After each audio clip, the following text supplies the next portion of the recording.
But I can also talk about a couple of things, so I'll just tell you guys a little bit about myself. So I'm a psychiatrist. In my day job, I do a lot of like stress management work, so like meditation, mind-body stuff. I do some consulting for corporations. I work with people sort of in the Kendall, like MIT area, like biotech executives and things like that, and then some people in the financial services industry. So that's sort of like my day job. On the side, about 4 years ago, when I was training to become a psychiatrist, I started asking some folks at Mass General and HMS about what they thought about video game addiction. And really no one knows anything about it. And it took me some time to realize that the reason they don't know anything is because all of like, if you think about like leaders in an industry, they tend to be like in their, especially in academia and medicine. I mean, they tend to be in their like 50s, 60s, 70s. And so these people have like never played a video game. And I had one supervisor who's brilliant and all that, and she was saying like, yeah, I think video games are just like tattoos. She's like, they're like, and I'm like, lady, what are you talking about? They have to do with someone forming their identity. And I was like, dude, you have no idea. There's nothing similar between video games and tattoos. So it occurred to me, so back then that like, they just don't know. So like in psychiatry and even in psychology, we don't really know much about video games in general, right? So we don't know how they've shaped us. We don't really know how they affect our brains as they develop. We don't know how they interact with us, how they're shaping sort of our society. They're shaping some aspects of our neurocircuitry. So I started investigating. So I started talking to gamers. And I spent about 3 years talking to probably somewhere over 100 gamers just about why they play video games. And so that work has kind of grown into some work around video game addiction that I'm sort of putting together some stuff for the American Psychiatric Association and things like that. But I don't think that, I'm talking about that today, and I don't think I need to because you guys are developers. So one of the big things that I also learned when I was talking to people who play video games is that it's not just all like negative. So even when we're talking about video game addiction, we think about people who struggle with playing too many video games. But then there are a lot of positive aspects of video games. Like, I don't know, so like who here browses Reddit? Okay. So so I'm gonna just toss out a couple of games and ask you guys how familiar are you guys with like Dota 2 or League of Legends? Okay, pretty much everyone. World of Warcraft or FF14? You guys know what it is, right? Yeah, okay. Yeah. Very much so. Star Citizen. Yeah. Okay. So these are a couple of games that I'm going to kind of reference. Hearthstone? Yes. Okay. So the interesting thing, so I'm a big fan of like Dota, and I don't really play much anymore, but you guys know what the International is? So like the International, if you guys don't know, is a 30 mil, like so last year I think in 2018 the prize pool was like $30 million. Do you guys know what the prize pool for the NFL is? Like if you win the Super Bowl? What is it? Guess. It's like 40 million. It's less, right? 20 million. I think it's like 4 or 5. What? Yeah. 2. Whoa. So, I have a couple of talks that I can give, but what I'd like to talk to you guys a little bit is about, so I also have a master's in public health and I do some population-based work. So like I have a background in kind of biostatistics. And so what I'd like to talk to you guys about is kind of 3 trends that I'm seeing. So some of this stuff, 2 of these are sort of population, well one is kind of population-based, one is sort of industry-based, and the third one is kind of really something that's more my area of expertise, which is psychology or psychiatry, and how I think that those 3 things are going to lead us to a wildly different conclusion from what people are developing right now. So the first thing I'd like to ask you guys is, between talking about that, like country club MMOs, talking about something in line with video game addiction, which it can include like psychology or neuroscience, if you guys are curious, like why people play video games, what are the neurocircuits that are affected by video games? I can talk about that. Or if you guys are, if you're interested, we can not talk about video games at all and talk more about meditation and stress management. And so the consulting work that I do for the video game industry tends to be, first of all, I'm the psychiatrist for 2 esports teams. Can you tell us which ones? Yeah, so they're both Overwatch teams. So the Houston Outlaws, and then actually I'm talking to Blizzard about developing a program for just the Overwatch League. And then, so as part of that too, I do some consulting for, you guys know what BTS is, Beyond the Summit? I've heard that Yes, wait, what acronym. was that? So it's an Is that for esports the game. summits? Like like Overwatch Summit or Dota Summit? Yeah. I'm kind of talking to them, talking some to Valve about doing like stress management consulting. That's what I do for like things like law firms and investment banks and stuff like that. But I just don't care about law firms or investment banks. I do. I mean, I like the people who work there. But so my first question to you guys is, I was hoping we could do introductions, and then why don't you guys tell me what you want to talk about? So like between Country Club, MMOs, video game addiction, or like stress management, meditation, optimizing performance, which I think is applicable to y'all too. Yeah. Kendall, the junior right now, studying computer science. So, And then also, if you guys could share a little bit about like what your career goals are, that'd be great too. yeah, I guess my career is software engineering and then anything after that.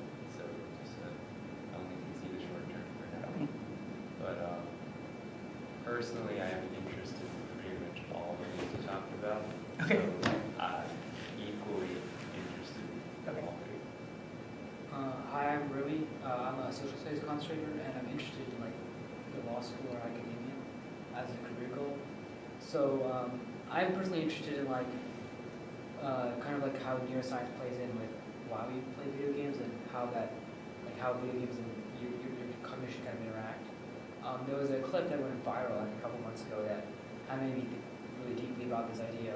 You know, people say that, oh, you play Grand Theft Auto makes you more violent, and I always thought that is like kind of a weirdly simplistic like rationalization for that. But the clip was of a VR game. I forget what it's called, but it's all about like essentially it's an like action VR game.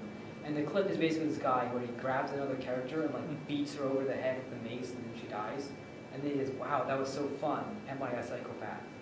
Like he's kind of like has like this moment of realization. And if you watch that clip in like isolation, it looks really messed up. And I'm just wondering, you know, is that like a healthy thing? Are we actually teaching people to move around, or is it just like made up nonsense? Sure. That's what I'm like curious about to hear too. Hi, I'm Sam. I'm concentrating in music and computer science. Career goal wise, I don't have anything specific, but I think it'd be cool for me to like go into like video game music, that sort of area, composition, production, that sort of thing. Like that'd be really cool. That's kind of like great. In terms of like what I'm interested in hearing, honestly, like as you honestly same with Kendall, like all of what you talked about sounds really interesting. Like honestly, I'd be happy to hear pretty much whatever you have to say. Okay. I'm Matt. I'm a sophomore studying math. Career goals, academia, probably. Same with Sam and Kendall. Anything you want to talk about sounds good. Yeah, I'm Winter. I'm a master of computer engineering, and I think it's a cool thing that for me to be a gameplay engineer. And so I will enjoy any topic that you talk today. Yeah. I'm sorry, what did you say you're interested in? Be a gameplay engineer. Gameplay engineer, okay. I'm Jungmin. I'm a senior studying chemistry. I'm on the pre-medical route and is going, I don't know.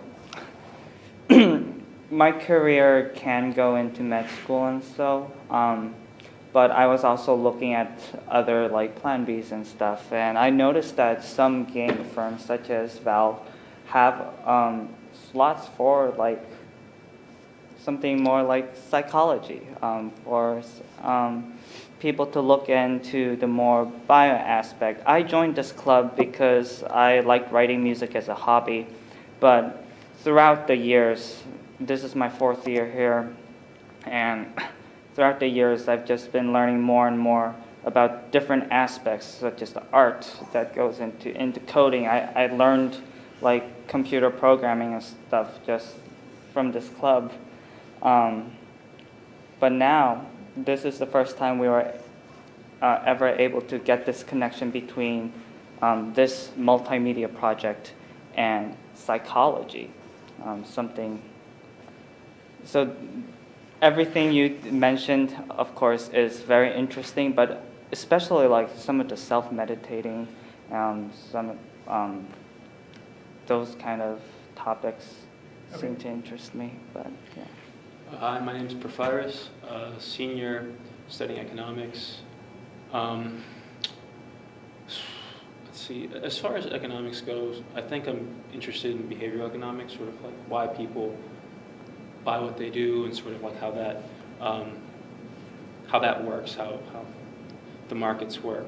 As far as video games go, I just sort of grew up playing them, didn't have cable, didn't have internet or really anything else, so they sort of became a very integral part of my life, and they helped me through a lot of hard times growing up.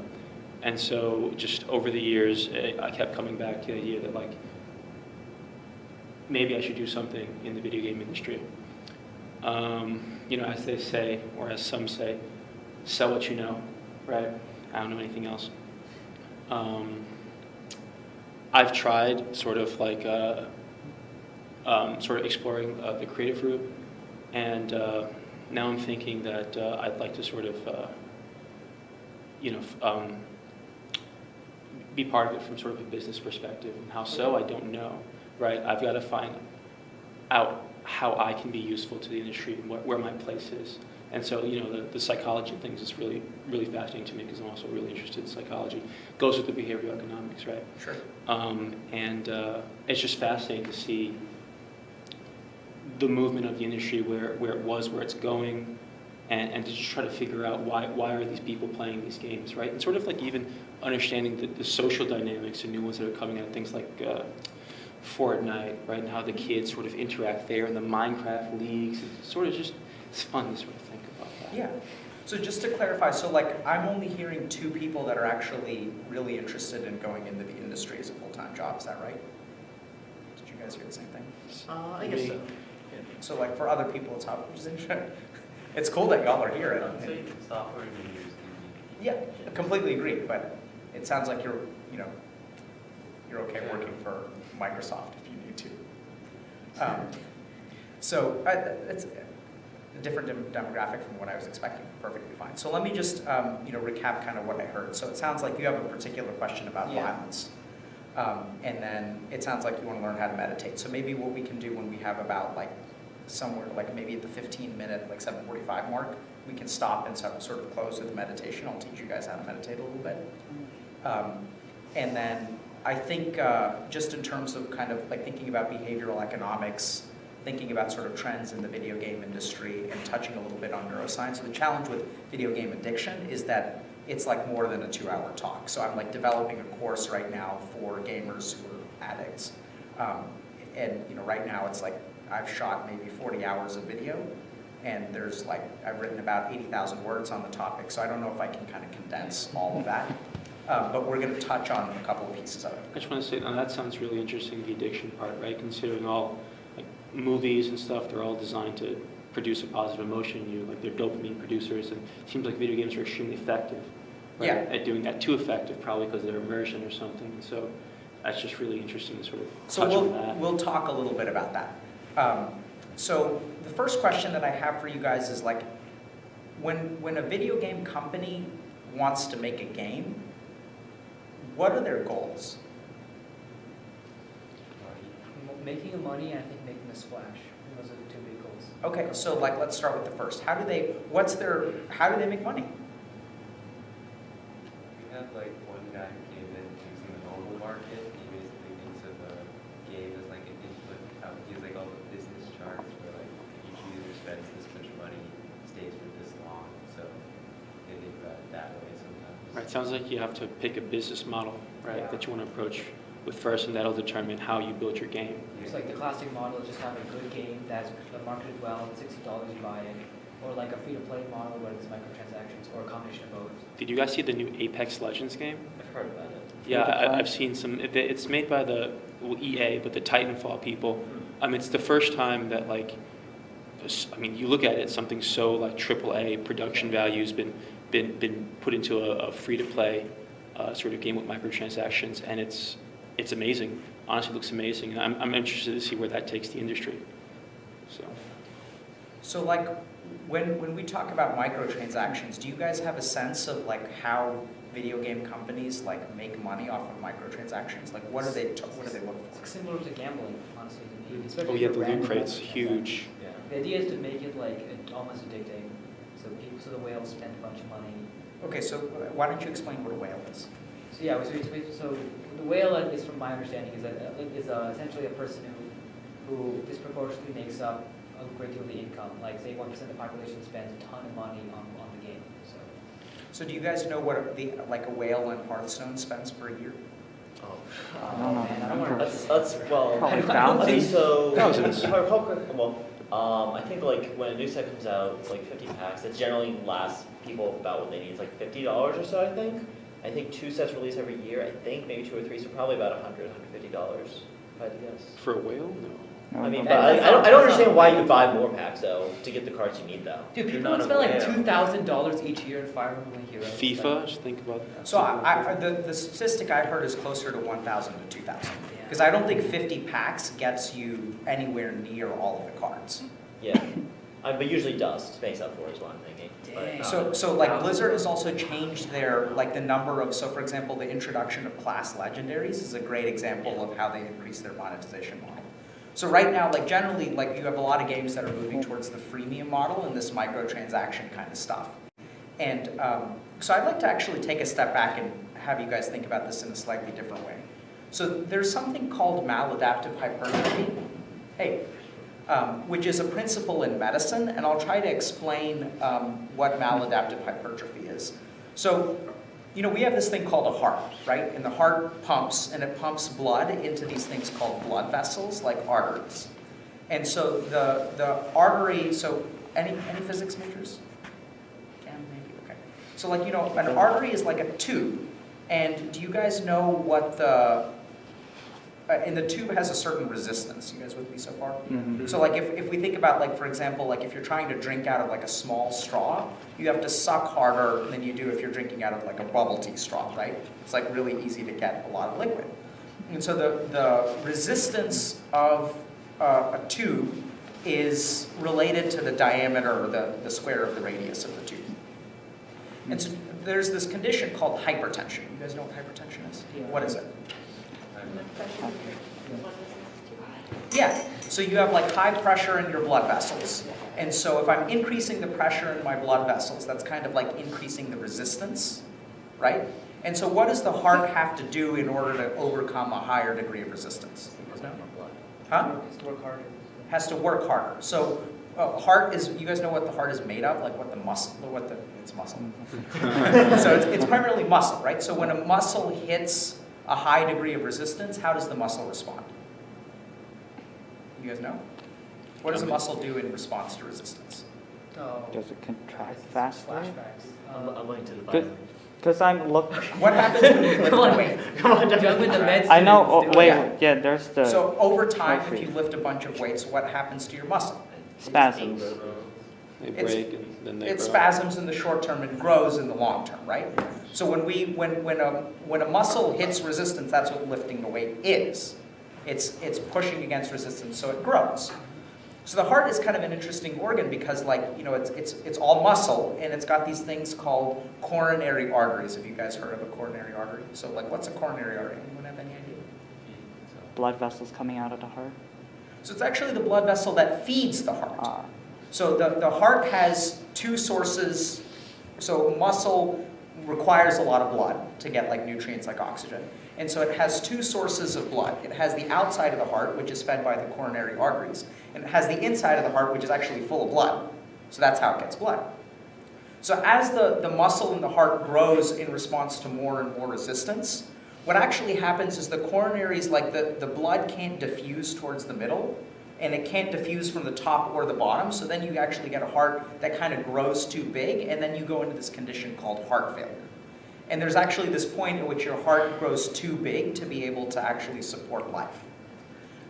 So that process is called maladaptive hypertrophy. Hypertrophy means grow, and maladaptive means it's actually an adaptation because the heart is pushing against a high resistance so it grows a little bit. Pushing against a high resistance so it grows until it grows too big. So this is kind of like when I talk with my patients about maladaptive hypertrophy, I kind of talk to them about taking all of the right steps and ending up in the wrong place. Does that make sense?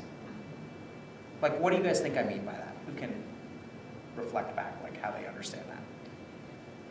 Are we talking about what the heart's doing? To Yeah. sort of deal with it, with, Sure. well, it has to grow to push against resistance, and if it doesn't do that in the immediate, maybe serious problems there, and that'll sort of exacerbate the long-term consequences, right? It's in a loop, and you can't get out. Yeah. So like this in general, like if we look at evolution, in the evolution of like stuff, it tends to progress one step at a time, right? Like evolution doesn't jump 10 steps ahead. Like usually industries in biology, like this is a overall like observation of mine that's probably wrong, is that like industries actually follow sort of a biological system. There's like an organicness to an industry, and that industries tend to move one step at a time, right? So like there used to be games that had expansions. And so what people realize is like, oh, I can release a game, and instead of making a whole new game, I can release an expansion and people will pay additional money for it. And then what happened is they started making like expansions downloadable, and you don't need to go to the store. And so then they took the next step. They said, now we're gonna have DLCs, right? And then DLCs became like microtransactions. They're just like all these tiny little DLCs. So the industry is moving like one step at a time. You guys get that? Yeah. Like how that's a progression? And my sense is that as actually game developers, that if you understand the psychology of who plays games, and you understand some basic trends that are happening globally, that you can actually reach a wildly different monetization scheme than what exists right now. So that's my thesis that I'd like to convince you guys of. So let me just start with a couple of things. So we talked a little bit about whales, right? So so you guys get that like most freemium games target whales. So like what is the demographic of a whale? Like so someone who spends $2,000 a year on Hearthstone, like who are they? Professional streamers, that's like a big one. Yeah, I think that would be. I don't think so. Yeah, I There don't aren't think that I think many of there's them. So small- what Are there- percentage what percentage of Hearthstone's player base are professional streamers? Like Oh, I- 0.00001. Yeah, but they're Yep. the ones that make the most revenue. No, But no, they how only about- pay how about Hearthstone children? 2,000. But advertisements. How about children with You're like, thinking about how streamers make money. Yeah, But I'm asking, so if you're Blizzard Entertainment, who is the 1% that you're targeting? What's their demographic? like I'm thinking upper middle class professionals with a lot of free time. I'm thinking just regular people who decide to dump their money in some, one thing to sort of find a sense of importance in that. Like, I mean, who has 2,000 money to drop on like a mobile game? Exactly. What was Who that? Who has $2,000 to drop on a video? Like billionaire heiresses? Like Oh, okay. I don't know. But they're not targeting billionaire heiresses. Yeah, it has to be like you have to be like a I wealthy feel like person. it's children of rich parents. Okay. Oh yeah. Cause, Children. yeah. But I- can People who children value spend their No, money? time because a lot. that's the reason why gambling Okay, is. so let's build with this for a second, right? So like children of wealthy people, sure. People who value their time a lot. So like in Hearthstone, you never have to spend a penny, right? So who wants to pay $2,000 instead of grinding for like 1,000 hours? People with lots of money and little time. Yeah, so who is that? Professionals? Yeah, Is it the professional? so me, Oh. right? So Okay, so I have a friend who's a radiologist who makes $360,000 a year. And like, That's you too. he likes to play Hearthstone, right? So I'll ask you guys, so who knows what Star Citizen is? So what's Star Citizen? It's this, so I think, did it make the most money of any Kickstarter project? Sure, but why don't we ever? start with what it is? It's this sort of very ambitious, full-scale space MMO that tries to eliminate loading screens and just sort of, Do you know who made Star Citizen? the guy he worked in other space games, right? Yep. So the last game he made was Freelancer, I think, which was like released in 2004. Okay? Before that, he made this set of games called Wing Commander, like back in the 90s. So like, do you guys know how much money Star Citizen raised? Initially, it was in 100 million, What is it now? 300, 400. The last time I checked, it was $265 million. That's a lot of money for a How long has Star Citizen been in development? A long time, and it's still basically vaporware. Yep. So now I have a question for you guys. Who on earth, so this is a game that's been in development for 7 years, okay? I know someone who bought a virtual ship for a game that has been in development for 7 years. Uh-huh. He paid $300 for that virtual ship. Yep. If he wanted to sell it right now, he can find a buyer for guess how much? $1,000. More. Because they're limited, right? They're very Limited number of limited. those, You right? get like special access to areas that like no one ever. So how much, so this is a game that has been in development, so you can't even use the ship. How much is someone willing to pay for this ship? 5,000? 10,000. More. What? No way. So $15,000. Very cool. So now I have another question for you guys. Who on earth is giving this person who has not made a game in 7 years and who is at the heyday of their, so now we're going to get to a little bit of psychology, is like made their best games back in the 90s? Like who is giving this person $265 million? Who is willing to pay $15,000 for a virtual ship for a game that has been in development for 7 years? I'm gonna guess it has a lot to do with nostalgia for that time period. right? Absolutely. If you were raised So in people the who 90s, were playing Wing Commander in the 90s, how old are they today? they're at the money Working earning age. age. Right, so me, right? So like, me, Yeah. Wow. because we're the people who have, so like I work with someone who is a commercial real estate developer, and he makes about $3 or $4 million a year. He works about 80 hours a week, and plays video games for the rest of it. And he, like myself, like Wing Commander is a freaking amazing game, right? So like you have people who have disposable income, like myself, right? Or now it's starting to be like, so people are also targeting my kids. So I'm 36 years old, I have a 3-year-old and a 1.5-year-old. But like, you know, a couple years of people who are older than me, like people are targeting kids, and there's all this stuff with like, you know, all these mobile games that sort of are almost predatory in the way that they try to monetize things and trick kids, because kids don't understand what the money is, and like the iPad is connected to your like Apple Wallet, and they just like hit buttons and spend 99 cents at a time, right? That's the direction that game developers are moving in. They're moving in the direction of things like loot boxes, which are like, you know, you can spend $1.99 for a pack of 5 cards in Hearthstone. And what they're targeting is these radiologists who have $2,000 to spend on video games. But my sense is that actually, like, they're actually missing something huge, which is that there is a, like, so what do doctors spend money on? Fancy cars. Yeah, right? Bentleys. Yeah, so like doctors drive what kind of cars? Like Lexuses. Yeah, so like how much? Mercedes, Tesla Mercedes, X. Sure, so like how much does that cost? It's like 150K, 200K. Wow. So like, let's say like, how much do you guys care? So how much money do you guys think you're gonna make? Like what, in a year? No, like let's say 10 years from now, how much money are you guys gonna make? Just Well, I'm gonna ballpark. be in music, not much. In a year or like? 10 years. I'm 10 gonna years be from now, what's dead. gonna be your salary? Oh, dead. Yeah, at this rate, I'll probably end up. Like what we want or what we think? What are y'all Okay, capable I'm of? gonna be realistic. I'm probably gonna say lower 6 figures. This is my prediction. Yeah, so like you guys are students at Harvard University, right? Yeah, we'll be like. And so like even if you go into something like music or something like that, so sure, like those are like, we'll get to that too. We think of those as low-paying professions, but generally speaking, if you're like a software engineer, you're going to be making 6 figures, right? Like if you become a doctor, you're going to be making 6 figures. 7 figures. Right? If you become a behavioral economist who works for a top-end video game company, you're going to be making 6 figures. You know, some of you guys will probably be in the industry for a little while and like decide to go to business school, and then you'll make like, you know, 300 grand, 400 grand, 500 grand, right? And like, who here, like, look at the way you guys are dressed. Like, are you guys going to buy a $100,000 car? Not yet. No. Who wants a $100,000 car? I don't drive. Well, I don't want to. Like, that's a lot of money for a It's car. Yeah. like it's scary to drive in one of those because like if you buy a car that expensive, you're like, oh my god, like what if I scrape? You're the kind of person who has the money. But to it's get so- the so, car. like- It's just a So big what is this? So for fire It's all the there, way. scale. So like this is like, so Yeah, 15% of this room is going to spend 100 grand on a car, right? Okay. 15%.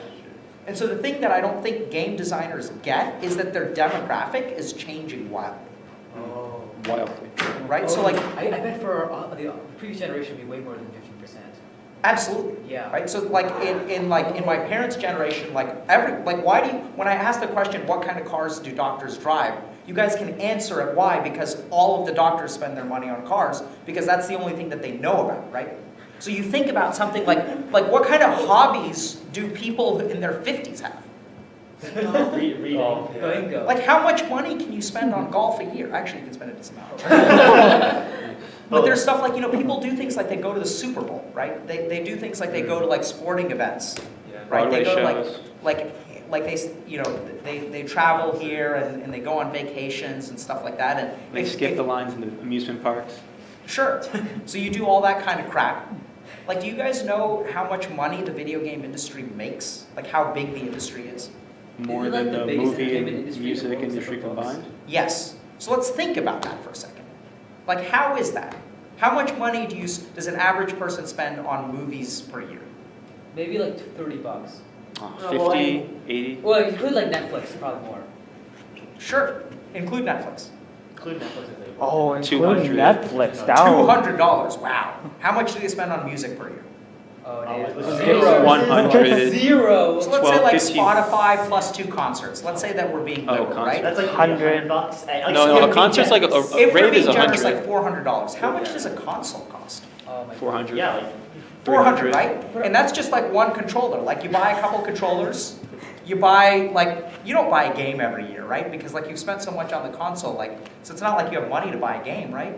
no, we Or to Not- buy- not us. Yeah, absolutely, right? So like, how many games do people buy a year? depends. It really Let's- depends. let's say instead of, we're gonna be liberal on the movie and music industry side, let's be conservative on the video game Yeah. industry side. So like, let's say just 3 games a year, Yeah. right? Because you're a working professional, right? You don't have time to play all these games. So like $60 a game, 120, 180. right? And then you're gonna pay for stuff like PlayStation Online or Xbox Live or something like that, right? Plus Nintendo controllers. Online. So then suddenly, you're sitting at like $700, $800, that's a conservative estimate. Wait, but my question is the profit margin on the $700 comparable to the movie and music one? I don't know. They spend a lot of money. I also think it's actually irrelevant to my broad point. Okay, that's fair. So like, the main point is that like, even if you are liberal with talking about like movies and music and you're conservative with video games, like that's why this statistic exists. Like, just fundamentally, if you tunnel down and you look at an individual person, if you just want to play games, it's expensive, right? Like, if you buy like a gaming PC, like that's $1,000. Like World of Warcraft subscription, like Steam sales, Oh, yes. like all this kind of stuff, right? So the industry is huge. And even then, I think that people are sort of missing this fundamental point. So I'm gonna ask you guys, if you guys know there's this stuff called Country Club. Anyone here like have parents who are members of Country Club? Oh, no. So like, Is a this good country Facebook? club costs how much? You guys know? 500? Oh, A million? oh. Yeah, I don't know, I have no idea. Yeah, so Porphyrius is doing a good job because now he's like recognizing that everyone's guesses are really low. So a decent country club costs like 250 to 500 grand depending on where you are. Wait, like for like a one-time? For For an you. annual membership. Oh, yeah. Okay. Wow, must They be a have all good the money to club. spend. Must be a good club. It's exclusive, yes. Very exclusive. Yeah, so why do people pay that? Our school In even. part has for the one. exclusivity. Absolutely, right? And lavish amendments, spectacles. So there is something about exclusivity. So this is now where we get once again to psychology, right? So let's say that I have a friend who's a radiologist and he makes 350 grand a year. What do you think would happen if Blizzard made a card that was maybe like had a 1 in a million chance to drop and you could pay $1,000 to get it? What do you think would happen with that card? You think it would sell? Yes. Absolutely. Right? Why? Exclusivity. Absolutely. Extreme exclusivity in something a lot of people care about. Absolutely. Especially if they put a lot of effort into like, the aesthetics and all that stuff. Definitely do. Oh, just I mean, do having you the guys think that a concept. country club is worth 250 grand a year? It depends if you value the No, network. it's not. So if you value networking, sure, but Oh, yeah. this is where like the actual value of what you get from the country All club emotional. is like, there's no way it's like 250 grand a year. Like, you Go to know, a public park, get like half. It's not Trump makes money, I think. Like, you know, let's steer clear of Let's that. get away Politics from and that. games. So the first point I think that you guys should understand is potential game developers is that like your demographic is changing.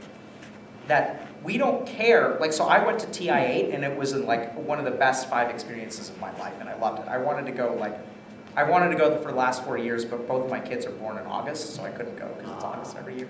TIA? TI8. So Yeah, that's the international. big Dota 2 tournament. Oh, So whoa. it has like a $30 million prize pool. So I went with my brother, who is also a Harvard graduate, an attorney, works for the Fed, went with someone who is like a day trader and like creates trading algorithms to like day trade. Another guy that I went with is started his own like nutritional supplement company, and then another buddy of mine who's also in real estate. So the 5 of us went, and then we're all successful professionals, right? Most of us, I think, pretty much make 6 figures or more, and this was our man trip for the year. So like I went with my 4 friends, and this is what we decided to do.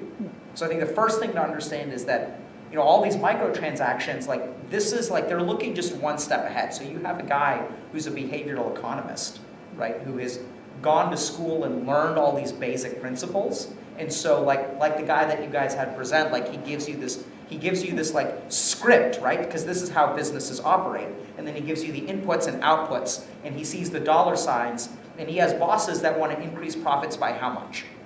How much do they want him to increase profits by this year? EA says we want to increase profits. Like what's EA's target? Well, if they're paying a super 10%. behavioral economist. Yeah, right? They're looking at like 10%, 25%. They're looking at this equation, and they're starting with the assumption that 10,000% growth is like not even an option. Like who the hell has ever done that? So they don't even try. But my sense is that if you really look at the demographic, they're really looking just one step ahead, and they're actually going through a period of maladaptive hypertrophy. And that what you should really be doing if you're a game designer is understand that everyone plays video games now.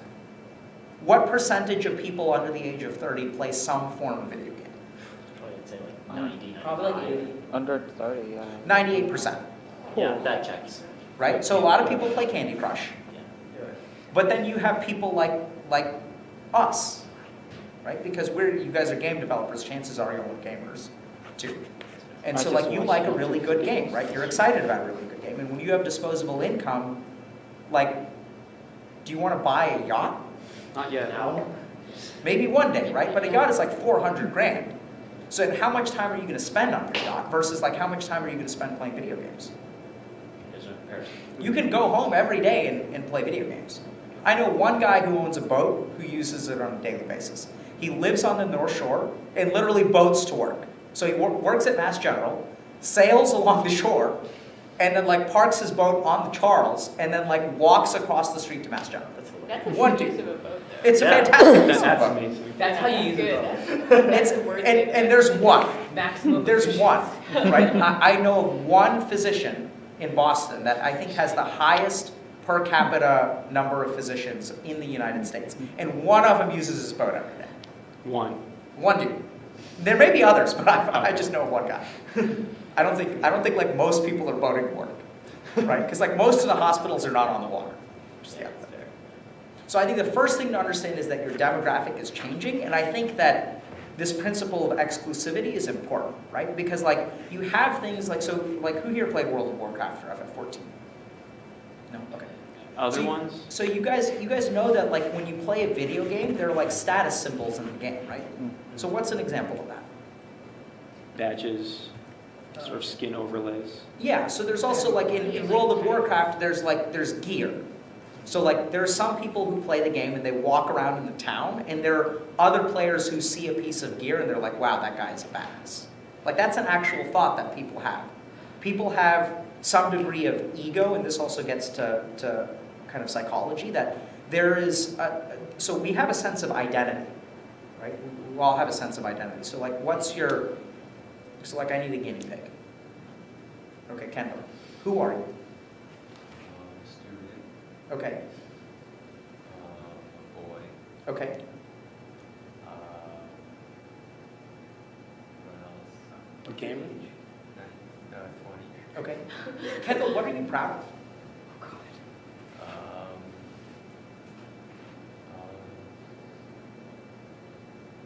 I'm proud of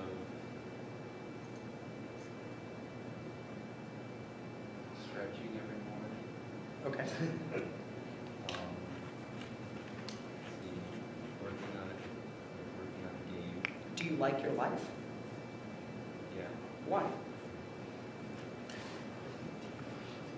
because I have a lot of opportunities. This is what you guys get for inviting a psychiatrist. Because you have a lot of opportunities? Yeah. Yeah. So tell me about those. A lot of great classes I can take in school. At the internet, I mean, like not a lot of people, history had the internet. I have a lot of people at school that I can meet and talk to whenever I want. So you have fulfilling relationships, right? Yeah. Yeah. Yeah, so if we think about what Kendall's talking about, right? Like he has opportunity. He has a community. He has, he stretches every day. I don't know what the online equivalent of that is. But, so if we think about what people derive identity from, there are certain features. So when you play a game like World of Warcraft for 40, 50, or 60 hours a week, people start to derive a sense of identity from the video game. And the funny thing is I don't know if you guys have met people like this, but people will say I was top 100 on the ladder. They're proud of that. They're I was part of the first guild on my server to defeat a particular boss. Oh, yeah. And they're proud of that, right? So they're dedicated to it. So they raid twice a week for 4 hours, and they wipe on the boss over and over and over again. And then when they beat the boss, they succeed. And there's this little part of their brain called, it's not a real part of the brain, it's really a circuit, that I call the triumph circuit. So we have this, human beings have this really basic evolutionary capacity where we value things that are hard. So if we look at society, why do we respect doctors more than people who work at a gas station? That's The value of their work, aside from the difficulty. Classic economic answer. Yeah, so generally speaking, we place more value on jobs that are more difficult to do, right? Which doesn't necessarily include the day job, necessarily, but it generally includes the path to get there. So the longer, you can't, if you become, if you just start working at 18, you're not going to make the same amount of money and people aren't going to respect you the same. Maybe some people will, but generally speaking in society,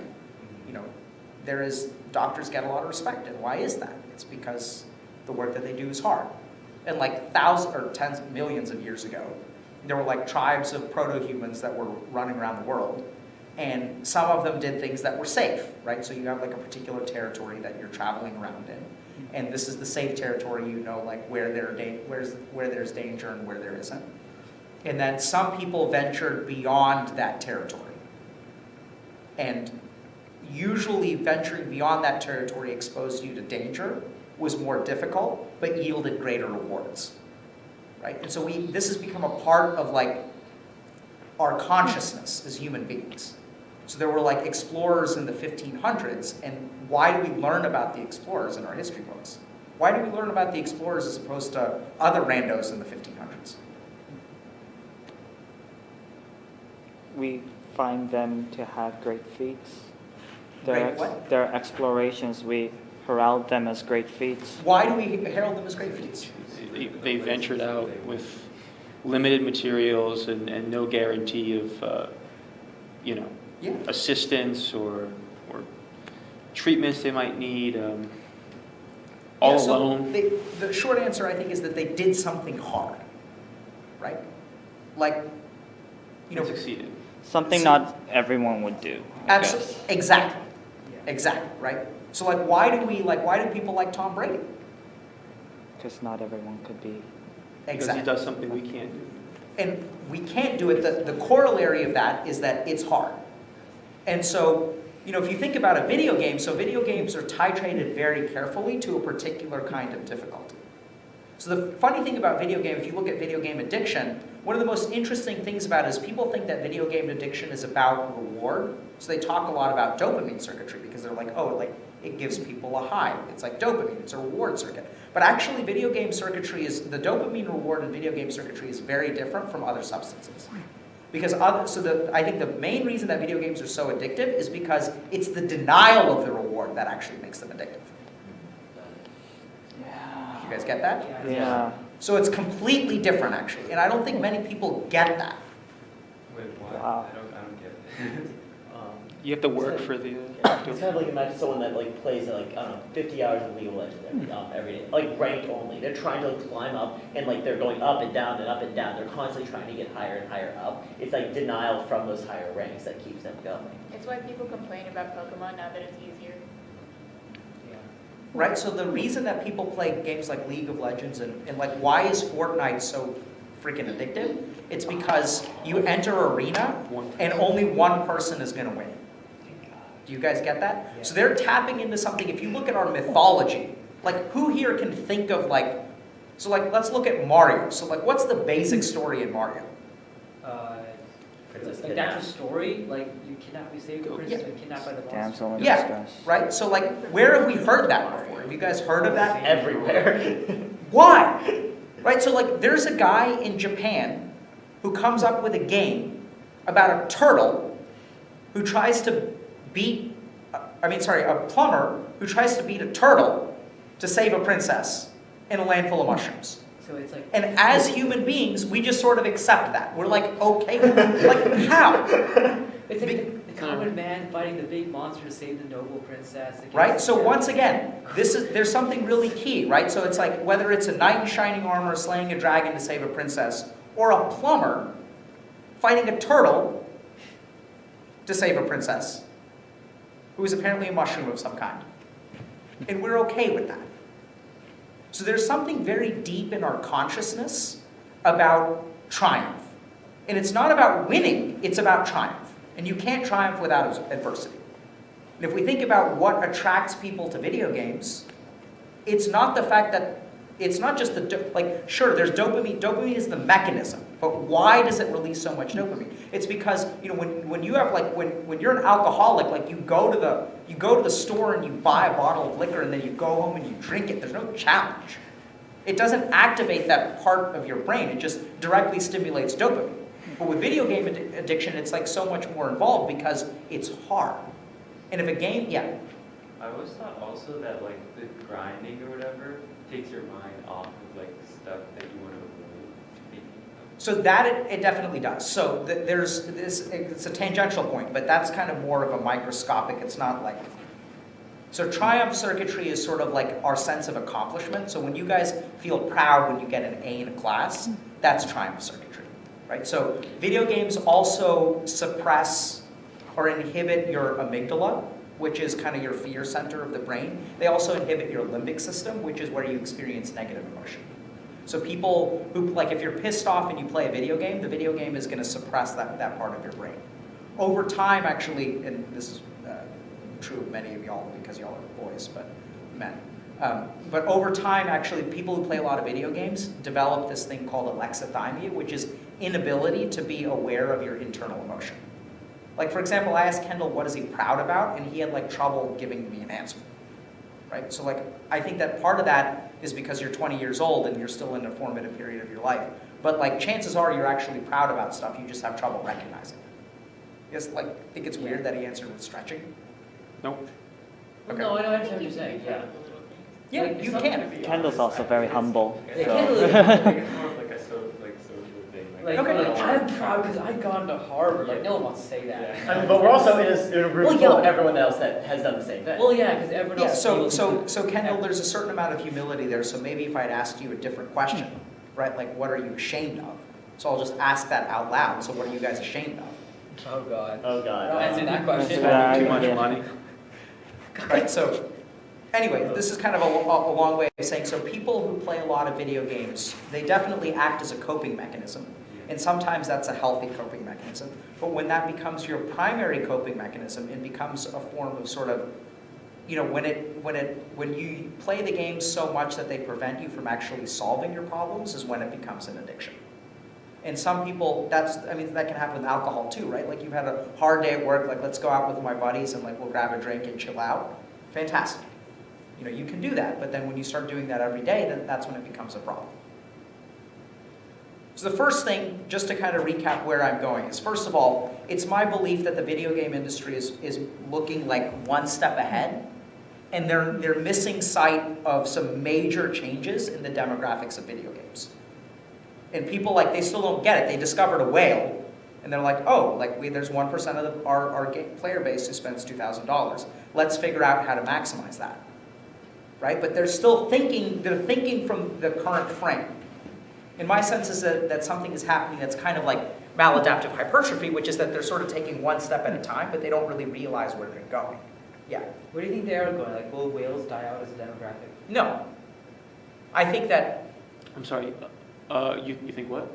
go ahead. I was just wondering, like, what is the shifts in the demographic you're predicting? Like, what are they missing? Like, are they missing We don't buy people of a fancy cars certain like anymore, right? income bracket or? Yeah, so I don't think that the average person when they go to work, like a behavioral economist, let's say for like Valve, right? So I don't think when they go to work, they're going to work and they're trying to think about I don't think they're asking the question, how did Robert Space Industries raise $265 million? Like, how did they do that? Like, who is paying? That's like $265 million for a game that isn't, this isn't like a pre-order. Like, so I think another thing that's happening is like games are moving towards like maximizing pre-orders, right? But that's not like, no one's like thinking outside of the box there. They're just trying to move the needle like 1 millimeter at a time. They're just pushing the envelope just a little bit. I don't think they get that there's a major change in the demographic of video games. Because it used to be like who played video games when the Nintendo Entertainment System came out? Children, right? So I had to ask my parents to buy me this game. So the person who has the dollar used to be a parent who doesn't give a shit about the game. They're just doing it to make their kid happy. But now you've got doctors, lawyers, software engineers, right? You have like a bunch of people who are in that 1% who have incomes that are 6 figures. And they're targeting that population, but I don't think they've actually targeted, the ultra wealthy. And that's what my final country will be. But so now let's so you guys with me so far in terms of, what was your question again? I don't think I answered it. Oh, will the whales go away? No. So I think actually the whales will increase. And there will even be like a super whale, which is what I think the Country Club MMO is going to be. Super whale. Yeah, it's going to be like the white whale. Yeah. So, just with this analogy with maladaptive hypertrophy, do you think there will be a time where this crashes? When the heart? No, I don't think so. Okay. But I think in a sense you can think about it already as a crash. I think the crash will be like, 10,000% revenue increases because people don't realize. Yeah, like if one company just suddenly just takes off and crushes everyone else. So now go ahead. Oh, because like there has been talk among consumers already, like whenever they hear terms such as loot box now it's a negative thing. That's why now companies here and there actually advertise like, oh, we don't have loot boxes, and then hide in something else. So I think that there are there's a lot of tension around loot boxes and monetization and stuff, but I still think that fundamentally, like the bandwidth or like the amplitude of what we're talking about is fundamentally small.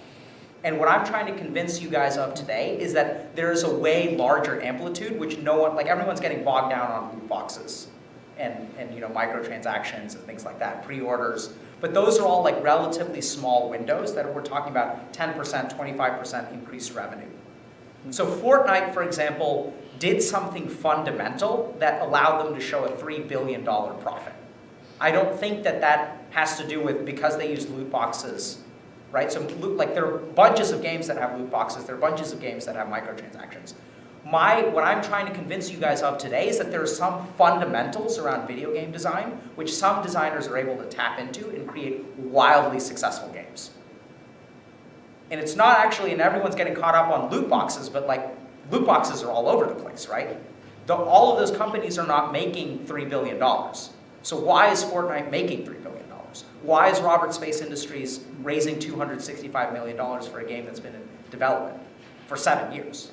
Like, how is that happening? Like, why are people paying? Fortnite is kind of a separate discussion, but now I'd like to kind of get to my second point, which is, so have you guys heard of something called universal basic income? Yeah. Yes. What is that? It's supposed to be sort of a government distributed minimum amount of income needed just for subsistence level income. In case, you know, you need, because of things like sort of industry shifts and sort of people losing jobs due to automation, and then just need insulation from that, really. Yeah, so why is there basic universal income now as opposed to 100 years ago? Like, it's being piloted in a couple of Scandinavian countries. Why are people even doing it? Isn't it like concerns over wealth inequality? It's like the main concern. People, like at least I think the rhetoric seems to be focused on that. At least. Sure, that's rhetoric. It seems like we have enough as just like our resources as a species has gotten to a point where the super wealthy, there's nothing more to spend money on. It's just sort of we have all of this wealth now. Yeah, so I think, you know, I wouldn't say that, so wealth inequality I think can be a piece of it, but my sense is that fundamentally it has to do more with stuff like automation. So in the history of humanity, human beings have needed, like, why do we compensate people for work? It's because as a society and a community, human beings have needed to contribute to survive, right? Like back in the day, it was like hunting, and you had some people who kept watch, and some people like would skin the animals, and some people would cook the animals, and some people would hunt the animals. And then like we had the agrarian revolution, and then people had farmers, and once you had farmers, then people could start like separating out into different fields, and then one day there was a doctor, and then one day there was a lawyer, and then one day there was a software engineer. Fundamentally, the needs of humanity have expanded. But now we're hitting this point where actually we don't need everyone to work. So you have the unions to work people. Well, I think the idea is like with every new automatic revolution, there was a whole bunch of new jobs that came with it, right? But with this time, it's not like a whole bunch of new industries just spouting out of nowhere. So, Right? Is that the idea? There'll still be like creative industries. A lot of industries are being shut down. right, so this is where like, I think that fundamentally, if you look at the last 100 years, society has rewarded people who are productive in some way, right? Like the farmers, the doctors, the lawyers, well actually over the last 40 years it's been the service industry. So it's not even producers, right? It's people who are in the service industry. They're not making anything. Like I don't make anything, right? I don't make shit. People who make stuff are like in Idaho, in China, in Taiwan. And what am I do? Like what does a psychiatrist even do? Why do people pay me? Greasing the wheels. Why is that? Greasing the You know a wheels. thing or two about what research says about how our brains work, and Why do people value that? Because so that it they can makes change more themselves Self-betterment. Yeah, so like, and other people. yeah, but do you guys get that they have money to spend on that, Yeah, yeah. and that is more expensive than food? Yeah. It's harder. It's almost like a bit of like a luxury, like a bonus you get. Like once you have the basic stuff out of the way, you can start investing in like other kind of things that just increase efficiency. So now what's happening is we don't need people to like produce, right? And then we had the service industry, and now the service industry is like sort of saturated. And mental health problems are rising. Why? Our brains aren't used to things like the internet and digital personas. Maybe it's because people can't find a place to No how meaning can they as well. contribute in society. If society can be run, like society can probably be easily run by like 10% of us, and the rest of us just like do nothing. It's also things like our brains are designed to live in like sort of communal populations of maybe up to 200, and sort of with the internet expanding our horizons past just the sun into like sort of a global community. Now we're competing against millions of people instead of like 200 people. And I think isn't the optimal number of people in a factory like 250 or something? Or I have no idea. anyway, That's true labor management. and like in that kind of old community, you could see the rungs you'd have to climb to increase your status, to find significance, where they weren't too many. But now we're at a place where you're just somewhere in the middle, and we really only focus at the top. So I think you're onto something. I'm going to go even more basic than that. So like psychiatry is now, or mental health is now the most expensive in terms of cost and sort of lost like worker productivity. So it's now the most expensive specialty of medicine, right? So like it used to be heart disease was the biggest offender in terms of like killing people and loss of productivity. Cancer was number 2 and mental health was way down. Over the last few years, mental health has actually surpassed cancer and heart disease. And why? And I think fundamentally it's because we're not dying anymore, because we're not starving anymore. Like just on a really basic level, right? So like you get pneumonia, like what do you do now? Just go to the doctor. What did you do 100 years ago? Die. Exactly, Very You sucked it emotionally. up and you died. right? So like people didn't have time or space for mental health.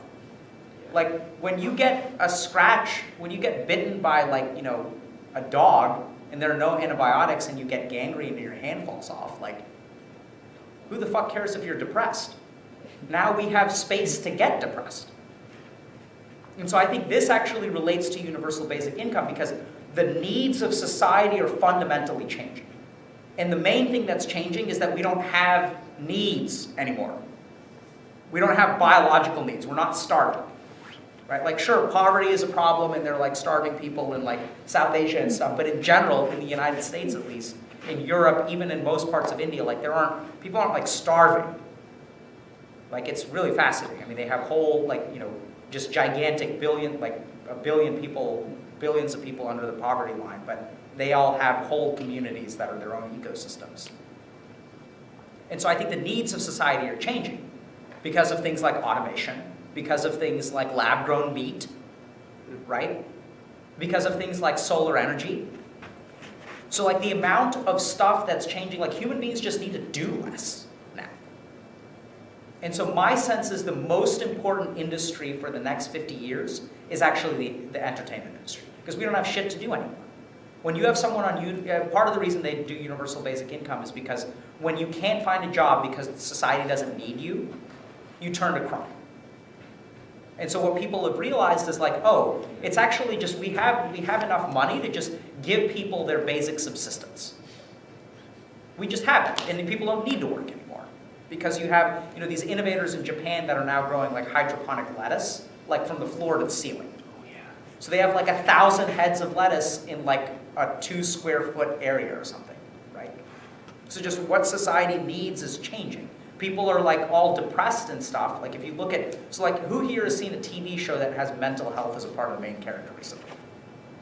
That wasn't a thing 15 years ago, right? But now everything you like, 13 Reasons Why, like Homeland, like You guys seen You?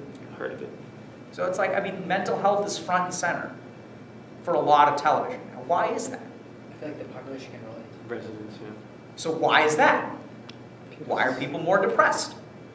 I mean, I was under the, obviously my prediction, because like that's the big thing, because for them, Celeste was a really popular game last year, and it was all about mental health, and it like won a whole bunch of awards.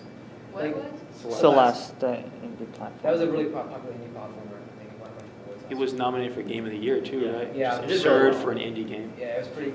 Anyway, so I guess the tradition is that maybe like life is since we need less people, like it's not like it's no longer life and death. It's kind of like a lower meaning to a lot of work people do. I'm sorry, can you say that? It's like I can imagine that if I'm like working as like an industry worker, and if I don't like do my next hour, I'm going to starve to death. Or if I'm working as a farmer, I need to hunt, or else it's over. But now in a relatively more prosperous society, like it's hard. It can be hard to find meaning in work that isn't extraordinarily vital to everything. Yeah. So it's just harder to find meaning in general. Yeah, meaning is kind of Right. So like, it used to be like you didn't have the luxury of finding meaning because you had shit to do. And now, And we're the first species to ever have this problem, and billions of years of biological evolution have not had to deal with this yet. absolutely, right? So now we get depressed because we don't know what else to do. Our bodies don't know. Yeah, so like this is where like we're getting obesity, metabolic syndrome, all kinds of changes with our society. But as it relates to this talk, I think the first thing to understand is that like entertainment is going to become more popular because if we move towards, let's say 20 years from now, universal basic income is actually a thing and it's happening somewhere, maybe it happens, maybe it doesn't. Right? But my sense is that there's no disputing that energy is more available. Things like lab-grown meat are going to change the way that we eat. Like changes in hydroponic farming, changes in automation, changes in AI are going to eliminate a lot of service industries. So there's going to be like a virtual therapist that's an AI, because like you actually don't need a brain. It's going to learn like what's the best thing that you can say to someone to make them feel better. So AI is going to eliminate like whole swaths of industries. A buddy of mine has this. So someone on the faculty at Harvard Medical School who's a gynecologist has about like an 80 or 85% chance of accurately predicting a risk for cervical cancer for a given patient. A buddy of mine developed deep learning AI thing that has a 99.97 chance of predicting cervical cancer. Ouch. Right? So there are like computer programs, that algorithms that are now more accurate than radiologists. So there are whole swaths of our industry, our society, like, it used to be the farmers, like all the tomato pickers got, put out of work by like a tractor. And then like, a bunch of coal miners got put out of work by like solar. And then like now, so what we did is we expanded the service industry because we didn't need farmers and things like that. Automation made like manufacturing not that big of a deal. And now the service industry is going to be next. And so what that's going to mean is like, I think a lot of people are going to be sitting on their asses doing nothing, which means that those of you who are making music who don't think you're going to make any money, that's going to change. Right? It's changing already. I Yeah. have a question about that. So you've seen those, maybe you've heard those like YouTube videos that parents have to watch out for, their kids might stumble upon that are all like really messed up, demented, they're all like probably machine learning, algorithmically formed, right? Or just the ones in general that are just bizarre, right? Like things with like just 3D models of Spider-Man going up and down and dinosaurs jumping up and down on things. The point is these are all like computer made and kids watch them. They watch them, right? And who knows what's going on there. But like those algorithms are learning too, right? They're learning how to like grab our attention. And I mean,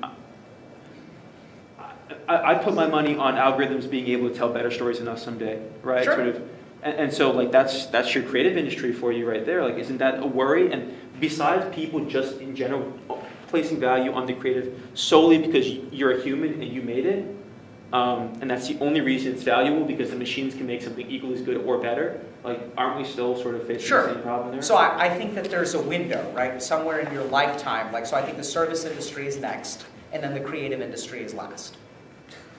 Right? The last one standing. But I think I'm not really. Wait, actually, no. So yeah, After the creative industry, do you think then it will be like the government? Like, I don't really know. yeah.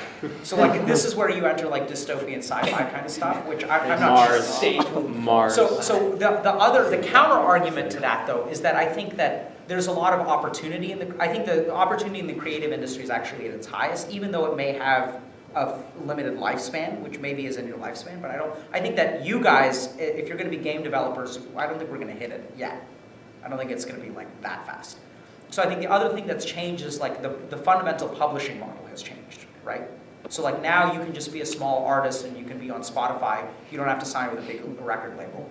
You can be a guy like, have you guys heard of a game called Axiom Verge? Heard of it, yeah. So like Axiom Verge was made by one dude, right? Mm-hmm. And then like games like Undertale, which I think was also made by one dude. Yeah. So the internet has allowed for artists to reach an audience. So like a game 30 years, 20, 10, 15 years ago, no video game company would make Axiom Verge. Because in order to target the small selection of people who would actually play it, it doesn't justify having it in Best Buy shelves because people aren't going to buy it, right? So the internet has allowed for content creators to find their niche. So who knows what a furry is? Yes. Oh. Yeah. You know what's a furry? Okay. Yes, So you know like, what furry is. why are furries a thing now instead of 100 years ago? Because the internet connects. The reach, all the- yeah. Exactly, right? They can all go to the same hotel. So like, 100 years ago in like Boise, Idaho, there was a guy who was a furry and he never met another furry, so he just, died. Right? And then there was another furry in like Miami who just like, one day like was drunk and, asked his buddies, like, he's like, hey, do you ever think about having sex when you're dressed up like an animal? The guy's like, what the fuck are you talking about? And then he never said anything about it and then he died. But now with the internet, you have these really interesting like slices of interest that content creators can directly pair with. And I think that as we enter the age of universal basic income, content creators are going to be able to target them. And so that this is all going to be kind of an aside. So like, if you guys get that things are changing now and that entertainment is becoming more important. So now we get to now I'm going to try to like string a couple of things together. So the first is, over the next 20 years, fewer people are going to need to work. Over the next 20 years, more and more people are going to be entertaining themselves or playing video games. Human beings, the other thing that's happening as a result is that like wealthy people, there are going to be more gamers who are wealthy, which is a relatively new demographic, which I don't think the industry has adapted to really accommodate for. And then the last thing is human beings like status, right? Like fundamentally, any country you go, there are going to be big houses and small houses. There are going to be nice cars and little cars. There are going to be, you know, $300 canoes that you buy from REI and $300,000 yachts that you buy from, God, I don't even know what you buy from $300,000 yacht, right? Cheap. So that's how human beings like fractionate out, like, you know, chemistry. Like, you know, if you like, they like fractionate out based on their density, Oh yeah. right? And so there are these different strata. And so the other thing that happens with universal basic income is that I think human beings really like this sort of triumphant experience. They like adversity, and they like to beat something. So my sense is that one day a video game developer is going to realize that, so AI is like doing well, but it's not doing great in terms of creating a gaming experience. Does anyone here play Dungeons & Dragons? Yeah.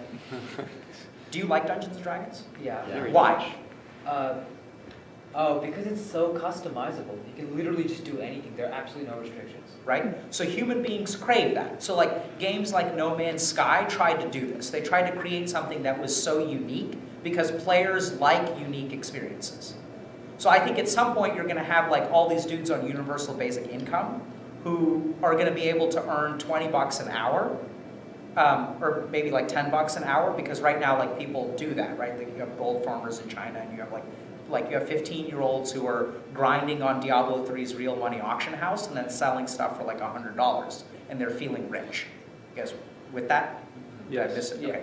So at some point, you're going to have a bunch of people on universal basic income who spend all their time playing video games, and some game developer is going to say, hey, I'm going to pay you $10 an hour to actually play as this NPC in someone else's game. Oh. Well, that's And you just guys- the Matrix right there, right? No, it's In some not the ways. Matrix. So this is the thing, you guys think that that's crazy, but like, what do you think happens when you go to a country club? You go and you play golf, and some dude gets paid $10 an hour to carry your fucking golf clubs. When you go to a restaurant, you go and order food, and some dude gets paid $10 an hour to bring you your food. Why do you guys think video games are going to be different? Wow. We don't. Yeah, there's no reason why not. Right? So Oh my God. then we get to the country club MMO. $20,000 a month to play. A purely customized experience. Every boss you fight is controlled by a human. That's kind of fun, actually. Train them too, right? I would want to be a boss. That's great. Right? I'd be paid. I just want to be a waiter. Wow, that is okay. So if you're a game designer, I think instead of worrying about how to maximize the percentages on loot boxes, like you guys are at the starts of your career, and I think at some point, you know, someone is going to catch on to this. They're going to realize that at least before AI gets super sophisticated, that it's going to be easier to pay a human being than it is to create an AI that is going to replicate the experience of an individual human being. You can eat McDonald's burgers all you want, and those are delicious and it's consistent, and McDonald's makes a lot of money. But there are steak houses that have like, you know, $100 for steak. It's funny. I was looking at whiskey the other day. So there's like some whiskey that's like $1,300 a bottle. Nice. Right? So there's no way that whiskey is worth $1,300 a bottle. No. But people are willing to pay for it. So I think that this is all a roundabout way of saying, I think country club MMOs, someone is going to figure this out. And they're going to make money on an order of magnitude that no one in the video game industry has seen. $20,000 for each person. How many companies have you shared this with already? None. Really? I don't know. Don't you want to position yourself somewhere? Sure. The interesting thing about That's this, the idea. the interesting about this idea though, is I feel like it's something that would have to come from a AAA style developer. Just because the amount of money you'd have to Yeah. sink into paying said people isn't something that an indie developer. I don't No, know. not actually. necessarily. You could like start. Just get a really this rich up on, person like, and just Silicon pay people Valley. in like an Get already like existing Peter game. Thiel to like fund this. I think that like That's the kind of thing that I think you guys got to be really careful about. So I'd say, I'd argue that Robert Space Industries is a direct piece of evidence against that. This is a guy who made Wing Commander in the 90s, who said, I have a dream to make a game that is fully immersive, that is an FPS game. So you're going to buy a ship, right? It's going to have a virtual economy. You're going to buy a ship and you're going to fly the ship out to a world. And so there's like dogfighting. There's a virtual economy thing. It's like, what's that game? EVE Online. Yeah, it's going to be like EVE, right? Where I'm going to combine good dogfighting with the economy of EVE, and then when you land, it's going to be like Overwatch. Like top-notch first-person shooter gameplay, top-notch like dogfighting gameplay, top-notch world development, top-notch exploration. I'm going to make every genre of game and combine them all into one massive project where you can do everything. Where when you win an FPS mission, the prize that you get, you sell on the market to buy yourself a new ship so you can go to unexplored territories and find even harder FPS missions. The guy said, I have a dream. And people like me said, yes, because this is what I care about. When I was 13 years old, playing Wing Commander was one of the best formative experiences of my life. And I don't care about driving a fucking Tesla. Here is $100,000. Make the game of my dreams. That's literally what happened. Right? And then somewhere along the way, like one of you guys, or girl, is gonna you guys are gonna make something, right? Like you're gonna make a piece of music, and then you're gonna make $1 billion. That's the dream right there. And then, no, it's gonna happen. Like you guys are at Harvard. Right? Like it's gonna happen. Wow. And then so if you're someone like Bill Gates, and Bill Gates is like, I don't know what to do with my money. I don't know, maybe I'll cure polio. That's what he did, right? And so somewhere along the way, like that's Bill Gates' generation. That's the last generation. What do you guys think you're going to spend money on? Oh man. Not that. I'm sure we'll. So you're gonna spend like one of your $4 billion to like help video game addicts. And then you're going to like hang on to your $2 billion for your yachts and private islands. And then you're going to go to some game developer and you're going to say like, hey, you're the guy who made Undertale, or you're the guy who made Celeste, right? I think you made an amazing game, and I want you to do it again, but here's $1 billion. Makes sense, makes complete sense. I can totally see that happening. It just takes one rich person to do it. Yeah, because you see one really rich commissioner, and there you go. Oh my goodness. So that And kind there of are makes more of sense. them now that care about games. So this is around, so at this point you guys sound convinced, so good. Yeah, I'm very good. But my sense is that once again, the industry is looking like it's because you have some fucking guy with an MBA who's like saying, like telling his game designers, like this is why AAA games suck, right? Like AAA games like Battlefront, like what happened to LucasArts? Like you guys don't even know because you weren't there when LucasArts was around. But it's like LucasArts made something like 12 games over the course of a decade, and then like since EA got the Star Wars IP, they've made like 2 games in the last 6 years. And they're all pieces of shit where you have to pay money to be Darth Vader. It's like, I want to be a Jedi, that's why I'm buying the game, right? So you have all of these people who are like, basically they're penny pushers, right? They're MBAs, and like I do some work at Harvard Business School, so they're all those guys. It's a whack place. And I think at some point, though, what we've realized is that, like, if you're really passionate about the work that you do, you look at games like Witcher 3, you look at games like Breath of the Wild, you look at games like Symphony of the Night, and another big Kickstarter, Bloodstained, is that at the end of the day, there are very successful games who are made with vision and passion and no loot boxes. Like, Zelda has some DLCs, but, I mean, Zelda's like, who's played Breath of the Wild? It's an amazing game. That's something. Yeah.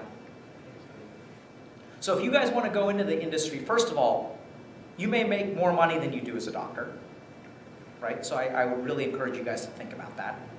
Secondly, like I think it's fine for you to learn behavioral economics and stuff like that. I mean, people both employ economists and psychologists and stuff like that. They do that in terms of developing, they use statistical analysis to figure out, like Fortnite has a really crafted way in terms of how often the arena shrinks. So they arrived at, like you guys know in Fortnite the arena shrinks. So like how do they decide when the arena shrinks? So they decide when the arena shrinks based on a certain random reinforcement schedule. Do you guys know what that means? So it's basically like gambling. So there are different kinds of reinforcement schedules. Every time, if you hit this lever 4 times, I'm going to give you $1. Oh, I remember this actually. And then there's a 25% chance that you'll get $1 every time you hit the lever. That thing. If there's a 25% chance you're going to hit the lever way more, even though on average it's going to be the same amount of money. So what Fortnite did is they realized like, oh, every 45 seconds you should be running into something. And if it's shorter than 45 seconds, it feels like it's constant, and therefore like you're not tense because you're always fighting. But you never know when someone's around the corner, so you need some lag time between that spike of activity. And what they do is they craft like every 3 minutes the arena shrinks, the number of players is X, therefore statistically every minute and a half you're going to run into something. And if we make it faster than that, people feel like it's just a chaos fest, like these other like Call of Duty and stuff, where people just shooting at each other all the time, and it's just like you can walk away from the computer and it doesn't make a fucking difference. You know, you can come back and you're dead and you respawn because respawn time's like 4 seconds. But Fortnite did a lot of like sort of economic analysis, statistical analysis. There's all kind of that tweaking. That's the direction that things are going in. But I really think that, you know, I'm not going to pay, like, just think about nursing homes. Like, what do you think people are going to be doing in nursing homes 30 years from now? Land Playing parties. video games. LAN parties. Absolutely, right? Totally. It's going to be D&D and Mario Kart. Smash Brothers.